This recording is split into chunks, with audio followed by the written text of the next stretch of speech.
Olá, bem-vindos a mais uma conversa aqui no nosso espaço. Hoje a gente vai mergulhar num clássico absoluto. Memórias Póstumas de Brás Cubas, do grande Machado de Assis. Um livro fundamental, né? E com uma premissa genial. Exato. Aquele narrador que conta a vida depois de morto. A nossa ideia aqui não é recontar tudo, porque, bom, é um clássico, muita gente já conhece ou leu. Sim, partimos dessa base. Isso. O que a gente quer é extrair essência mesmo, sabe? Olhar para as ideias, a perspectiva única do Brás Cubas, o estilo do Machado, tudo a partir de alguns pontos-chave da obra. E essa perspectiva póstuma é o pulo do gato, né? Dá uma liberdade pro Brás Cubas e pro Machado, claro. Incrível, ele pode ser irônico, digressivo, até brutalmente sincero. Totalmente. Ele não tem mais nada a perder, né? Exato. Sem medo de julgamento, sem convenção social prendendo, ele desmonta tudo, a si mesmo, a sociedade da época. Vamos começar por aí, então. O narrador e a morte dele. Logo nos capítulos iniciais, ele já chega contando como morreu, o funeral, como essa condição de defunto autor já define o tom. Ah, define tudo, desde a primeira linha. A forma como ele descreve a própria morte, pneumonia, agosto de 1869, Catumbi, os 11 amigos no enterro, a churra. Já tem uma ironia ali. E a figura da Virgília, misteriosa no início, né? Só no leito de morte. Sim, ela aparece ali, mas o nome só vem depois. Mas voltando ao funeral, ele debocha um pouco, né? Da solenidade, do amigo fiel. É como você disse, ele não tem mais filtro. É a tal franqueza dos mortos que ele mesmo menciona lá no capítulo 24. Verdade. Ele contrasta isso com a hipocrisia dos vivos.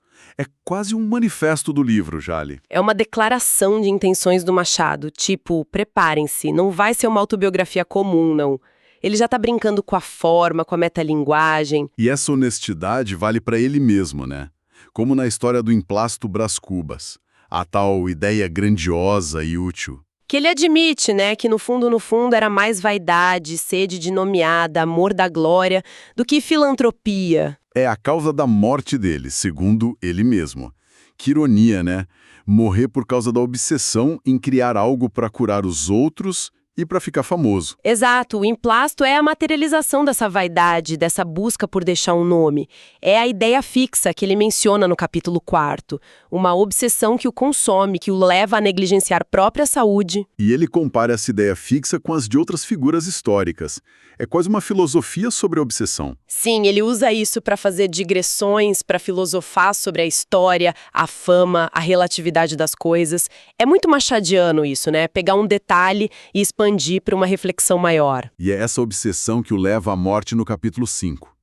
Ele se descuida, e aí a Virgília reaparece, agora nomeada, ligada àquela mulher do início. Pois é, aí os fios começam a se conectar. Já aparecem ali temas centrais: vaidade, ambição, como causas pequenas geram grandes consequências. E a própria escrita como uma obra supinamente filosófica, como ele diz. Falando em filosófico, tem o capítulo do delírio, o 7º. Aquilo é uma viagem, literalmente. Ah, o delírio é genial. Uma das partes mais incríveis. Barbeiro chinês, Suma Teológica, a viagem de hipopótamo para a origem dos séculos, é muito imagético. E profundamente simbólico, né? Aquela viagem é uma busca por sentido, pela origem, pela explicação da existência. E o que ele encontra? A natureza ou Pandora. E a visão não é nada otimista, né? De jeito nenhum. É uma visão pessimista da condição humana. Sofrimento, a ilusão da felicidade, a luta constante. A natureza é indiferente, quase cruel. Diz que a vida é isso aí mesmo, um ciclo de dor e tédio. É Machado usando o fantástico para discutir filosofia da forma mais densa. E a volta para a realidade é cômica, né? O hipopótamo vira o gato sultão. E depois tem o diálogo da razão com a sandice disputando o cérebro dele no capítulo 8º. Exato. Mostra essa tensão constante entre razão e loucura, ordem e caos que permeia a obra e talvez a própria mente humana, né? Machado era mestre em usar a alegoria para tocar nesses pontos. Depois desses voos filosóficos, ele volta para a infância. Capítulo XXI. O nascimento, a família, o apelido de menino diabo. E ali já se desenha o adulto. A frase "o menino é pai do homem" é chave. As travessuras, o egoísmo, a teimosia. Ele maltratava a escrava, o Prudêncio. Era mimado, né? Muito. A educação foi falha. O pai era permissivo, a mãe faca, os tios também não ajudavam muito, o João mundano, o cônego medíocre. Machado critica ali a formação da elite da época, a influência do meio, a vulgaridade de caráteres. E essa formação se reflete na juventude. O episódio do jantar de 1814, a birra pelo doce, a vingança contra o poeta Vilaça. Mostra o caráter dele já ali, né? Mimado, vingativo. E aí vem o primeiro grande amor, ou a primeira grande paixão, Marcela. Ah, a linda Marcela, capítulo 14, ele com 17 anos, né? Isso, uma espanhola, cortesã, ligada a um tal Xavier. O primeiro beijo roubado é a paixão juvenil idealizada. Mas que custa caro, literalmente. A história da cruz no capítulo 16. A manipulação dela é clara, né? E ele, ingênuo, apaixonado, gasta 11 contos de réis, uma fortuna absurda para a época. O pai descobre, fica uma fera e decide mandar ele para a Europa, para Coimbra. É a solução clássica, né? Mandar o filho problema para longe. Mas ele ainda tenta levar a Marcela junto, no capítulo 17. Uma tentativa desesperada. Ela recusa, claro. Tem briga. E a reconciliação vem como? Com diamante. Mostra bem a natureza da relação, né? Transacional. E ele parte forçado. É a primeira grande desilusão amorosa, talvez, que marca ele. Com certeza. Marca pela paixão, pela humilhação, pelo dinheiro perdido, pela ingenuidade exposta. Ajuda a formar o cinismo que a gente vê depois. Aí ele vai para a Europa, tem a visão do corredor, a viagem no navio, a morte da Leocádia, esposa do capitão. Esses capítulos mostram a transição, a formação dele na Europa, ainda que de forma meio superficial. Ele se forma em Coimbra, mas parece não levar muito a sério. E aí tem um episódio que eu acho muito revelador do caráter dele, o do Almoscreve, no capítulo 21. Esse é fundamental. Ele salva o sujeito de ser esmagado. Isso. E aí fica o dilema da recompensa. Ele pensa em dar moedas de ouro, depois vai diminuindo até dar um mísero cruzado de prata. E o pior é o arrependimento depois. Ele acha que devia ter dado só alguns vinténs. É a mesquinhez em estado puro. E a capacidade dele de racionalizar isso, de justificar a própria avareza, é um retrato psicológico muito agudo que Machado faz. É cruel, né? Mostra uma pequenez de espírito. Total. E ele conta isso com a maior naturalidade, agora que está morto e sincero. Ele volta para o Rio por causa da doença da mãe, capítulo 22. E ela morre, capítulo 23. É o primeiro contato real dele com a morte de alguém próximo. Sim, um momento de dor genuína, parece. Mas logo depois, no capítulo 24, ele já está fazendo uma autoavaliação bem Brás Cubas. Ele se vê como superficial, trivial, presunçoso. E aí vem aquela reflexão famosa sobre a franqueza dos mortos versus a hipocrisia dos vivos, que a gente já comentou. Exato. É um momento metanarrativo importante. Ele está justificando o próprio livro, a própria honestidade, ou a falta dela, ironicamente, como narrador.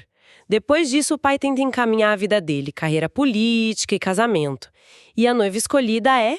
Virgília, filha do Dutra, capítulo 26. Aí a trama principal começa a se armar de verdade. Ele vai visitar a mãe dela, Dona Eusébia, e acaba conhecendo outra pessoa antes, Eugênia. Isso, a filha de Dona Eusébia, com o Vilaça. Aquele do episódio do doce, a flor da moita, como ele chama, capítulo 31. E tem um incidente da borboleta preta, que ele mata, e a filosofia que ele desenvolve sobre isso. É mais uma mostra da crueldade casual dele, né? E da tendência a filosofar sobre tudo para justificar os próprios atos. A borboleta preta, depois se revela, é um símbolo ligado à própria Eugênia. Porque ele descobre que ela é coxa. Capítulo 32. Exato. E o simbolismo fica claro.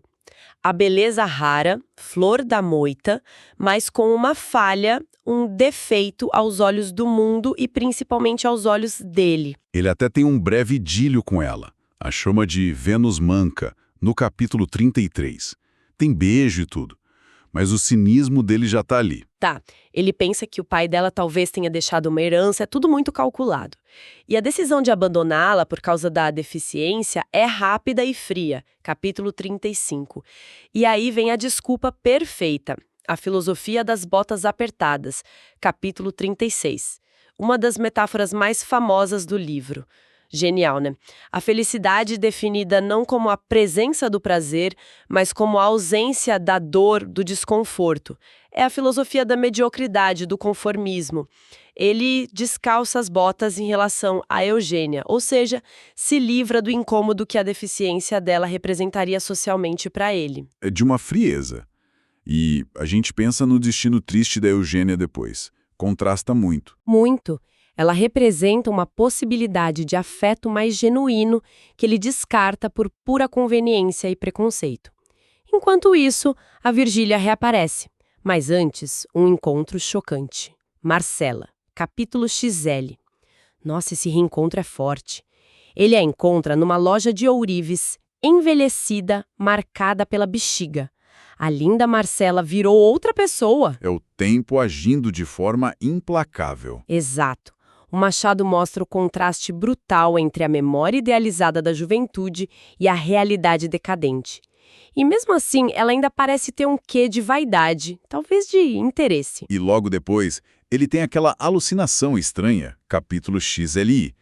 Ele vê Virgília com o rosto da Marcela bexigosa por um instante. É quase freudiano, né? A memória traumática da decadência da Marcela se projetando na Virgília. O medo do envelhecimento, da perda da beleza, da desilusão que pode vir.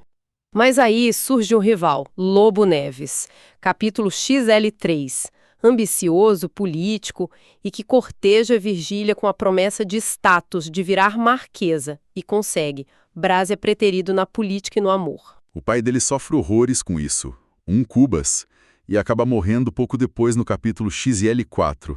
Mais uma perda, ligada a essa frustração de ver o filho não vingar. Sim, a morte do pai é um golpe e também o fim daquele projeto de ascensão social via casamento com Virgília, pelo menos por enquanto. Por enquanto, porque anos depois, capítulo L, ele reencontra Virgília, já casada com o Lobo Neves, e uma valsa reacende tudo. É o início do caso Dúltero, a vida dupla, os encontros secretos. Capítulo 53. E as justificativas dele, claro. Destino, vontade do céu e a religiosidade peculiar da Virgília, que reza, mas trai. É muita hipocrisia, né? E o mais irônico é o Lobo Neves desabafando com o próprio Brás sobre as frustrações políticas dele, sem desconfiar de nada. Capítulo 58. Machado é mestre nessa ironia dramática. O leitor sabe, os personagens não. E nesse meio tempo, quem reaparece?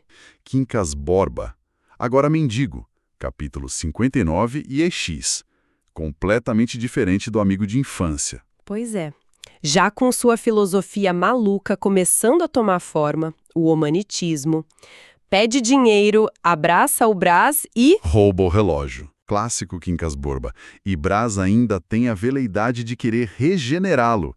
Capítulo XI. Mostra a decadência dele, mas também o início dessa filosofia que vai marcar o livro, o humanitismo. Que ainda vai se desenvolver. O caso com Virgília continua com crises de ciúmes, como a do camarote de ópera no capítulo XI, mas eles se reconciliam e montam a casinha secreta na Gamboa, capítulo XI. O ninho de amor adúltero. Com a vizinhança de olho, os olheiros e escutas como a baronesa X, o Viegas, a sociedade observando. Capítulo XI. E para cuidar da casinha, eles contratam Dona Plácida. Capítulos XIV e XI. E a história dela é contada depois, né? Uma vida sofrida. Sim, capítulos X 72 a 74. A história de Dona Plácida é um microcosmo da exploração social da mulher pobre e dependente. E Brás tem a cara de pau de refletir que o vício dele de Virgília é útil, é o estrume da virtude que garante o sustento dela. Capítulos 75 e 76. É o cúmulo do cinismo. Justificar o adultério como um ato de caridade indireta. É a lógica torta do privilégio, né? Ele usa desgraça alheia para se sentir bem consigo mesmo. Machado não perdoa. Aí vem as complicações. Lobo Neves é nomeado presidente de província. Capítulo XXX. Virgília se desespera com a ideia de ir embora. Mas Brás consegue ser nomeado secretário dele. vão juntos. E ele aproveita para se reconciliar com a irmã Sabina e o cunhado Cotrim. Capítulo LXI. Cotrim que avisa dos perigos da viagem. Capítulo LXX3. Parece até que está ajudando, mas a gente sabe como ele é depois. Ah, sim. E uma reviravolta. Virgília está grávida. E o filho é de Brás. Capítulo XC. Ele fica todo orgulhoso, né? Imagina conversas com o embrião. O herdeiro que ele não teve oficialmente. Só que Virgília não quer a gravidez. Capítulo XC4. Medo do parto, vaidade... E acaba tendo um aborto espontâneo. Capítulo XC6. Que montanha-russa emocional. A perda do filho e logo depois uma carta anônima denunciando o caso. A tensão aumenta muito. Lobo Neves confronta Virgília, mas ela nega tudo com uma habilidade incrível. Consegue contornar a situação. Ela é calculista, né? Fria quando precisa. Muito. A relação deles é complexa. Tem paixão, mas também muito cálculo e interesse dos dois lados. E medo do escândalo, claro. Lobo Neves se acerta com o governo, desiste da província. Capítulo C. Brás reflete sobre público e privado. Virgília sonha com títulos de nobreza. Capítulo CI. Quase são descobertos na Gamboa. Capítulo CI e V. A coisa fica tensa de novo. Muitos bilhetes cautelosos, encontros arriscados. Capítulo CSV a CSV e XM. Até que Lobo Neves aceita outra presidência. Capítulo CSX. E dessa vez parece que é pra valer. Brás percebe que o marido no fundo sabe ou desconfia, mas teme mais o escândalo público do que a traição em si. Capítulo CSX e I. CXV. E como Brás reage? Almoça bem.